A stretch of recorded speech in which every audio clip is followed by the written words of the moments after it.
प्रभु यीशु मसीह के मधुर और मीठे नाम से आप सभी को जय मसीह की। आज परमेश्वर के वचन में आप सभी का स्वागत है। परमेश्वर पिता आज अपने वचनों के द्वारा आप सभी को बहुत आयत से आशीष को दे। पिता परमेश्वर आज अपने वचनों के द्वारा आपसे बोले और बातचीत करें। फिलेमोन के नाम पौलुस प्रेरित की पत्री को हम अध्ययन कर रहे हैं और आज हम उसके 15 से लेकर आगे हम देखेंगे। और यहाँ पर हम यीशु मसीह के स्वभाव को हम देखते हैं। पौलुस यीशु मसीह के स्वभाव को प्रकट कर रहा है और वो एक महान अगुआ होने के नाते वो अपने आप को इतना नम्र, इतना दीन बना लेता है। फिलेमोन के सामने उसको आज्ञा ना देकर उससे निवेदन करता है। वो आज्ञा दे सकता था, वो चेतावनी दे सकता था, उसकी गलत बातों को ठीक कर सकता था, लेकिन वो नहीं चाहता था कि वो ऐसा करे, क्योंकि वो जानता है अगर एक व्यक्ति के जीवन में परिवर्तन को लेकर आना है तो मेरे प्रियो उसको आज्ञा के द्वारा, उसको चेतावनी के द्वारा आप नहीं समझा सकते। परंतु हम परमेश्वर ने जैसे हमारे जीवन में अपने प्रेम को प्रकट किया। प्रेम हमारे जीवन में बदलाहट को लेकर आता है, प्रेम परिवर्तन को लेकर आता है और इसी प्रेम को पौलुस प्रेरित फिलेमोन के लिए, उनेसिमुस के प्रति वो जगाना चाहता है। फिलेमोन के अंदर उनेसिमुस के लिए प्रेम को जगाना चाहता है, क्योंकि फिलेमोन के लिए यह आसान नहीं था कि एक दास को भाई के समान स्वीकार करे, जबकि मसीह यीशु का स्वभाव में इसी बात को बताता है कि हम सब मसीह यीशु में अब एक हैं। और उस समय दास की प्रथा थी और एक दास को भाई कहना बहुत मुश्किल बात थी। उसके विचारों को बदले बिना, उसके स्वभाव को बदले बिना ये नहीं हो सकता था। परंतु पौलुस प्रेरित जानता है कि हम सब मसीह यीशु में एक हैं। वो पवित्र आत्मा के चलाए चलता और पवित्र आत्मा के सिखाए हर कार्य को करता, इसलिए वो हर चीज को बड़ी बुद्धिमत्ता के साथ लोगों के सामने रखता। और ये लेटर भी उसी बात का एक प्रमाण है कि पौलुस प्रेरित एक शक्तिशाली, एक सामर्थी परमेश्वर के सेवकाई करने वाला एक प्रेरित बना। क्योंकि वह पवित्र आत्मा के द्वारा चलता था और पवित्र आत्मा हमें सब बातें सिखाता है। परमेश्वर का वचन कहता है हमें सिखाता है सब बातें। और पौलुस प्रेरित इसलिए हर बात को जो यहाँ लिख रहा है, एक एक बात में एक महत्वपूर्ण भेद छुपा हुआ है मेरे प्रियो, जो हमें एक अच्छा माता पिता, एक अच्छे टीचर, एक अच्छे भाई बहन, एक अच्छे परिवार का निर्माण करने के लिए या एक अच्छे परमेश्वर की सेवा करने वाला हमको बना सकता है। और पौलुस प्रेरित मसीह के स्वभाव को यहाँ प्रकट कर रहा है।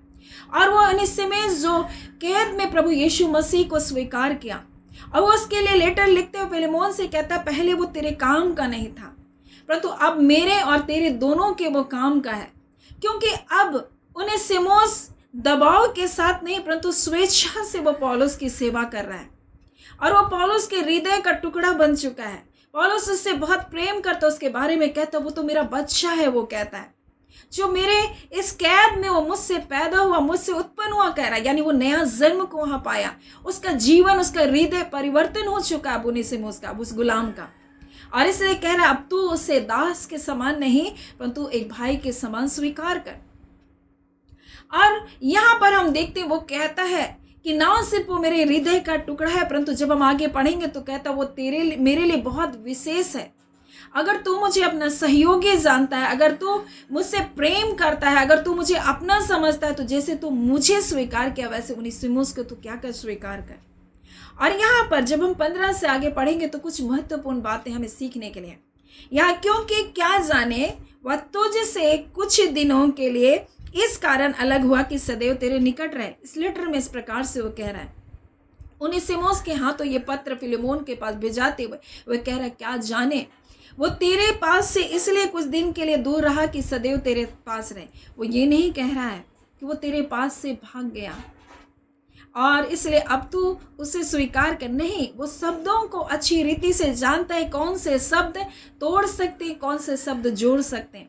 लेकिन हम परमेश्वर के लोग हो करके हम शब्दों का चयन नहीं करते, हम उठाकर कुछ भी किसी को बोल देते हैं। परंतु एक व्यक्ति के जीवन का बहुत महत्व है, इस बात को जानता है। एक गुलाम का जो प्रभु में आया उसको मसीह में सम्मिलित होना है, मसीह में शामिल किया गया है, लेकिन लोग उसके साथ जब बुरा व्यवहार कर रहे हैं, पौलुस नहीं चाहता कि उसको पहले के जैसा उनेसिमुस उसके साथ व्यवहार किया जाए और वो ठोकर खाए। मेरे प्रियो, कई बार हमारे व्यवहार के कारण बहुत सारे लोग ठोकर खाते हैं।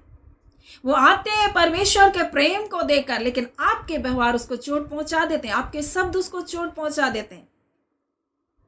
हम कई बार बड़ा छोटा ऊंच नीच देखते हैं, कौन अच्छे वस्त्र पहने है, कौन बुरा पहना है, कौन गाड़ी में आया, कौन साइकिल में आया, कौन कैसे आया, और इसके कारण हम न्याय कर देते हैं। हम कैसे भी शब्दों का इस्तेमाल करते हैं, लेकिन परमेश्वर का वचन क्या कहता है? पौलुस इसी बात को फिलेमोन को सिखाना चाहता था, और इसलिए वो कह रहा, दास के समान नहीं परंतु भाई के समान स्वीकार कर। और वो कहता हम सब मसीह यीशु, जिसने मसीह यीशु का बपतिस्मा लिया, उसने मसीह को पहन लिया। अब वो एक है बोलता है, अब दास नहीं, स्वतंत्र नहीं है बोल रहा है, कोई नर कोई नारी नहीं है बोल रहा है, कोई अलग नहीं है, आप सब एक है मसीह में। और इसलिए उसको ऐसे ही स्वीकार कर। और इसलिए वो नहीं कह रहा तेरे सामने से भाग गया, परंतु कहता है कुछ दिनों के लिए इस कारण अलग हुआ कि सदैव तेरे निकट रहे। क्या आपको पता है, हमारे शब्द कई बार हमारे जीवनों को तोड़ते हैं, लोगों के जीवन को तोड़ देते हैं। जब आप नीति वचन को पढ़ेंगे उसके 17 को, तो उसके 9 में इस प्रकार से लिखा है, जो दूसरों के अपराध को ढांप देता है वह प्रेम का खोजी है। वो नहीं बोल रहा है कि उन्हें सिमोस तेरे सामने से तेरा नुकसान करके भागा था, परंतु अब स्वीकार कर। परंतु कह रहा है क्या जाने थोड़े दिन के लिए इसलिए अलग हुआ कि सदैव तेरे पास रहे।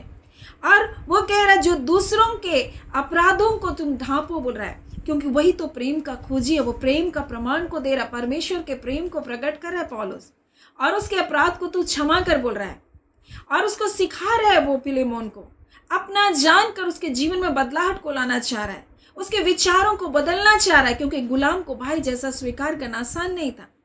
और अगर वो गलत शब्दों का इस्तेमाल करता तो फिर से फिलेमोन के घाव हरे भरे हो जाते, और उसको लगता अरे ये तो मेरा ये नुकसान करके भाग गया, और कभी भी उसको माफ़ नहीं कर पाता। और इसलिए वहाँ बड़ी सावधानी से वो कह रहा है थोड़े दिन इसलिए अलग हुआ कि सदैव तेरे पास रहे।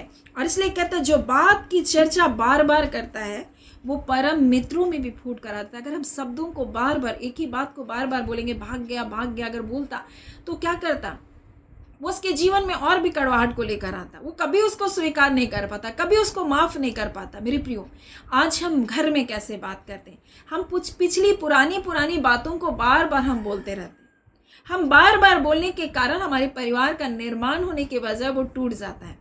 हमारे परिवार में अच्छी स्थिति में आते आते फिर से वो बुरी परिस्थितियों में चला जाता है। कई बार पति पत्नी एक दूसरे के साथ सुलह करना चाहते हैं, और वो सुलह करने के लिए एक दूसरे से बातचीत करते हैं, लेकिन बातचीत करते करते वो पुरानी बातों को लेकर आ जाते हैं, पुराने टॉपिक में आ जाते हैं, पुरानी बातों को लेकर आते हैं। और इस कारण परमेश्वर का वचन कहता है जो बात की चर्चा, एक ही बात की चर्चा बार बार अगर करेंगे, परम मित्र कितने अच्छे मित्र हैं वो भी क्या हो जाएगा, वो टूट जाएगा। अच्छे से अच्छी मित्रता खराब हो जाएगी। फिर जो खराब हो चुका रिश्ता अगर उसको बनाना चाह रहे हैं तो पुरानी बातों को छोड़ दें, उन्हीं बातों में आप घूमते रहेंगे तो फिर रिश्ता नहीं बन पाएगा। कई बार एक ही बात को बार बार बोलने के कारण आज बहुत सारे परिवारों में क्या है, लड़ाई और झगड़े हैं। पुरानी बातों को उसने ऐसा किया, उसने पिछली बार ऐसा क्या करके हम जब करते रहते हैं तब तो फिर वो आगे नहीं बढ़ पाएगा, उसको हम सुधार नहीं सकते। और इसलिए यहाँ पौलुस प्रेरित अपने शब्दों का चयन कर रहा है और अच्छे शब्दों का इस्तेमाल कर रहा है। पूरा थोड़े दिन इसलिए अलग हुआ कि सदैव तुम्हारे साथ रहे। आज हम अपने शब्दों को कैसे इस्तेमाल करें, और यहाँ पर हम इस बात को देख सकते हैं कि यीशु मसीह ने भी हमारे साथ बिल्कुल ऐसा ही किया। वो हमारे पापों का दोष हम पर नहीं लगाया, परंतु हम जो पापी थे उसने हमारे पापों को अपने ऊपर उठा लिया। हम जो कर्जदार थे, हमारे कर्ज को, पापों के कर्जों के नीचे जो दबे थे, उसने हमारे पापों के बोझ को उसने उठा लिया। और यही काम पौलुस प्रेरित मसीह के स्वभाव को यहाँ प्रकट कर रहा है। और वो कहता है अब से दास की तरह नहीं परंतु दास से उत्तम भाई के समान तो उसको क्या कर, अपना ले बोल रहा है। और वो तेरा, मेरा तो विशेष है, तेरा भी विशेष है। और यदि तू मुझे सहभागी समझता है और तो मुझे अपना सहभागी समझता है तो उसे इसी प्रकार से सहभागी के जैसा क्या कर, स्वीकार कर जैसे मुझे। और उसने तेरी कुछ हानि की है या तेरा कुछ आता है तो मेरे नाम में लिख ले। पौलुस अपने हाथ से लिखता हूँ कि मैं आप भर दूंगा, और इसके कहने की कुछ आवश्यकता नहीं कि मेरा कर्ज जो तुझ पर है वह तू ही है। और वो इसलिए ऐसा कह रहा है, मेरा कर्ज तू ही है, क्योंकि पौलुस प्रेरित की प्रेरिताई का परिणाम, उसका फल ही फिलेमोन था। उसके कारण मसीह को जान पाया। फिलेमोन ऐसा नहीं था कि बहुत गरीब था, बहुत कंगाल था, वो लोगों की सहायता करने वाला था, लेकिन उद्धार से वो दूर था। और इसी उद्धार की योजना में पौलुस प्रेरित के द्वारा वो आया, परमेश्वर के प्रेम को जान पाया। और इसलिए पौलुस प्रेरित कहता है, मुझे कहने की कुछ आवश्यकता नहीं, मेरा कर्ज जो तुझ पर है वह तू ही है। और इसलिए मेरे प्रियो, हमें प्रेम में एक दूसरे के कर्जदार बनना है। मेरे प्रियो, उस प्रेम के कारण हम एक दूसरे का भार को उठाना है। हम आज क्या भार उठाने वाले हैं? मेरे प्रिय, पौलुस प्रेरित मसीह के स्वभाव को बता रहा और बोल रहा, मैं उसका कर्ज को उठाऊंगा, मैं जो कुछ तेरा नुकसान किया मैं उठाऊंगा, बोल रहा है। मेरे प्रिय, जैसे यीशु मसीह ने हमारे लिए किया। जब हम फिलिप्पी को पढ़ते हैं, फिलिप्पी 2 उसके 5 को जब हम पढ़ते हैं, तो क्या परमेश्वर का वचन हमें बताता है? हमें बताता है, जैसा मसीह यीशु का स्वभाव था वैसा तुम्हारा स्वभाव हो। परमेश्वर के स्वरूप होकर भी परमेश्वर के तुल्य होने को अपने वश में रखने की वस्तु नहीं समझा, वरन अपने आप को शून्य कर लिया और दास का स्वरूप धारण कर लिया। और जब हम फिलेमोन के इस पत्र को पढ़ते हैं जो पौलुस प्रेरित द्वारा लिखा गया, सबसे पहले कहता है, मैं मसीह का कैदी हूँ, मैं दास हूँ। परमेश्वर का कहता है, मैं मसीह के लिए कैदी हूँ, मसीह के लिए कैदी हूँ, मसीह का कैदी हूँ, कहता है। और अपने आप को दास के समान वो कहता है। हालांकि वो फिलेमोन को आदेश दे सकता है, परंतु वो निवेदन कर रहा है।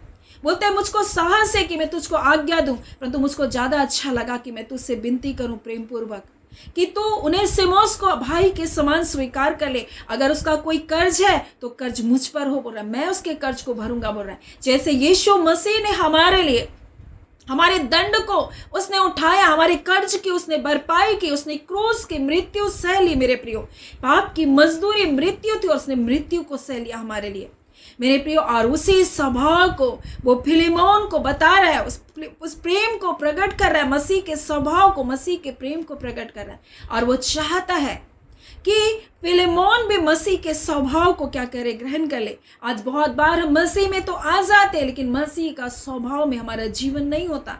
लेकिन परमेश्वर का वचन क्या कहता है? मसीह यीशु का स्वभाव था वैसा ही तुम्हारा भी स्वभाव हो।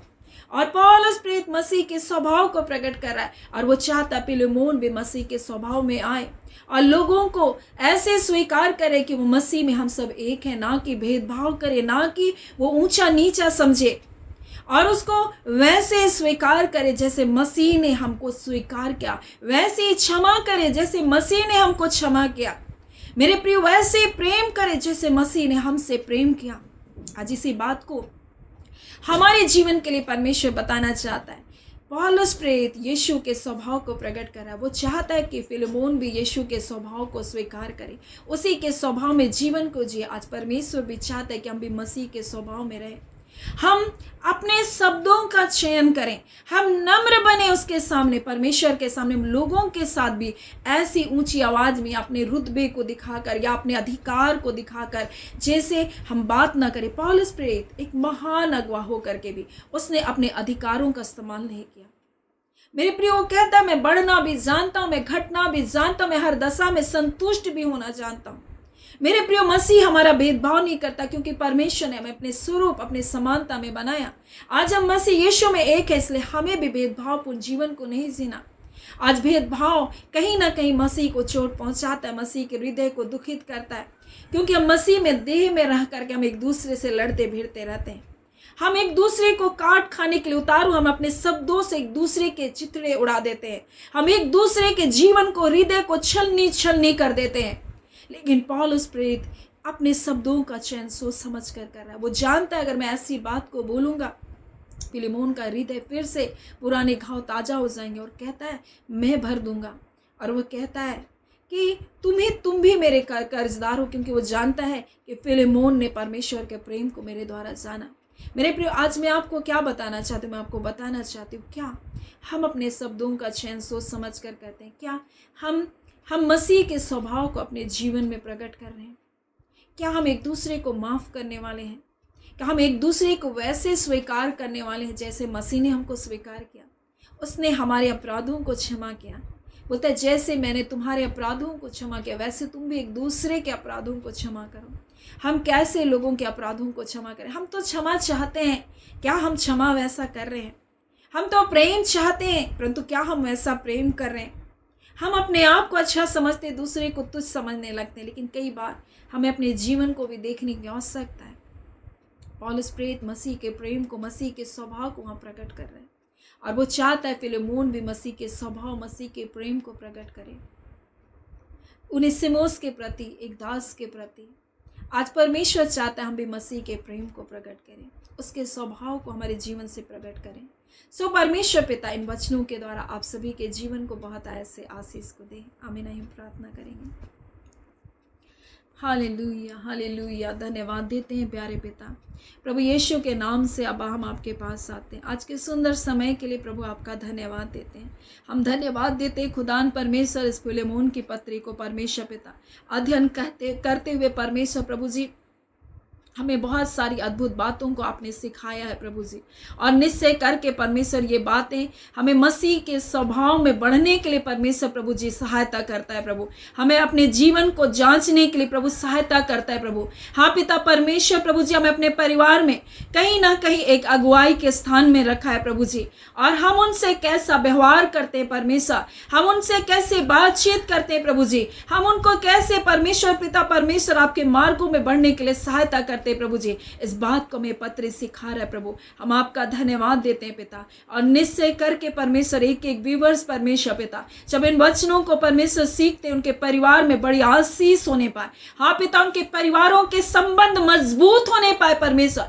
हर एक प्रकार की व्यर्थ बातें परमेश्वर उनके परिवारों को छोड़कर जाने पाए। ओ खुदान परमेश्वर, हम आपका धन्यवाद देते हैं, हम आपके महिमा करते हैं खुदान परमेश्वर। निश्चय प्रभु जी आप अपने लोगों की सुधि रखते हैं पिता, और अपने लोगों के परिवार को परमेश्वर प्रभु संभालते हैं, क्योंकि ये परिवार आपकी योजना है परमेश्वर, और आप नहीं चाहते कोई परिवार व्यर्थ बातों में, कोई कलीसिया व्यर्थ चीजों में अपने जीवन को उलझा कर रखे, परंतु मसीह की उन्नति करे प्रभु आप चाहते हैं प्रभु जी, और आपस में मेल मिलाप का जीवन को जिए पिता। हाँ खुदान परमेश्वर, हम आपके सामर्थी हाथों में परमेश्वर पिता पूरे भारतवर्ष की कलीसिया और देश विदेश की कलीसिया को सौंपते हैं पिता।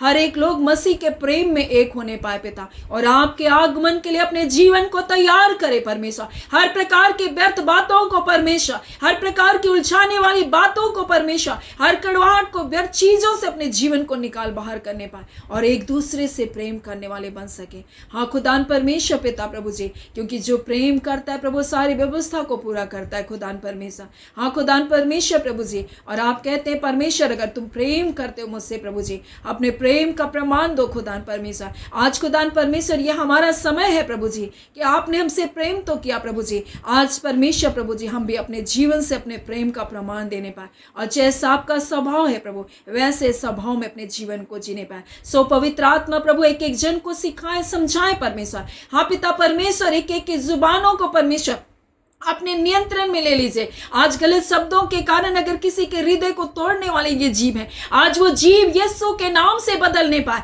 खुदान परमेश्वर पवित्र आत्मा प्रभु के जीवों को बदल दीजिए। ये लोगों को परमेश्वर आज से श्राप देने वाले नहीं, लोगों के लिए बुराई करने वाले नहीं, परंतु आशीष देने वाले जीव बन जाए खुदान परमेश्वर, ताकि उनका प्रतिफल वो अपने परिवारों में देखने पाए। खुदान परमेश्वर आपका वचन कहता है जीव के वश में जीवन और मृत्यु है, जो काम में लाने जानता है वो उसका फल भोगेगा। प्रभु इसे सही रीति से काम में लाने के लिए प्रभु आप सिखाइए, पवित्र आत्मा आप सिखाइए एक एक जनों को, ताकि अपने जीवन में वो भलाइयों को देख सके, आशीष को देख सके, छुटकारे को देख सके, अपने परिवार को उन्नत होता हुआ देख सके। खुदान परमेश्वर हम आपका धन्यवाद करते हैं पिता, धन्यवाद देते हैं पिता, आपको आदर महिमा देते हुए पिता प्रार्थना करते हैं खुदान परमेश्वर, जितने लोग बीमार हैं प्रभु जी, किसी ना किसी प्रकार से परमेश्वर दर्द और पीड़ा में प्रभु, हाँ पिता अंधकार की शक्तियों के प्रभाव में पिता वो सारे बंधन मेरे यीशु के नाम से टूटने पाए। हाँ पिता परमेश्वर, कोई अधिकार नहीं है प्रभु आपके बच्चों के जीवन में बीमारियां, तुम्हारा कोई अधिकार नहीं है कि तुम परमेश्वर के लोगों के शरीरों में तुम रह सको। मैं यीशु के नाम से तुम्हें निकलने का आदेश करती हूँ। हर प्रकार के दर्द, पीड़ा, जलन परमेश्वर, हर प्रकार के गांठे यीशु के नाम से निकल बाहर होने पाए। एक एक अंग जो परमेश्वर प्रभु जी सही रीति से कार्य नहीं करे प्रभु, यीशु के नाम से वो कार्य करने पाए पिता। हम आपका धन्यवाद देते पिता, आपने जय छुटकारे को दिया, आपने अपने लोगों को छुड़ाया। परमेश्वर पिता आपका धन्यवाद। मेरे पिता परमेश्वर, निश्चय प्रभु जी हमारे छुड़ाने वाले परमेश्वर आप हैं। हाँ पिता परमेश्वर, आप अपने बच्चों को दुष्टों की युक्तियों से, उनकी योजनाओं से, उनकी चालाकियों से, उनके बंधनों से आप इसी घड़ी छुड़ा रहे प्रभु। आपका धन्यवाद। धन्यवाद पिता, आपने अद्भुत कार्य किया प्रभु। इसी घड़ी प्रभु जी अपने लोगों को परमेश्वर आपने छुड़ाया है प्रभु। आपका धन्यवाद। इस वचन के अनुसार प्रभु कि आप हमारे छुड़ाने वाले परमेश्वर है प्रभु। आपका धन्यवाद देते हैं पिता। प्रार्थना हम यीशु के नाम से मांगते हैं। दया सुने, अनुग्रह से ग्रहण कर लीजिएगा। आमीन।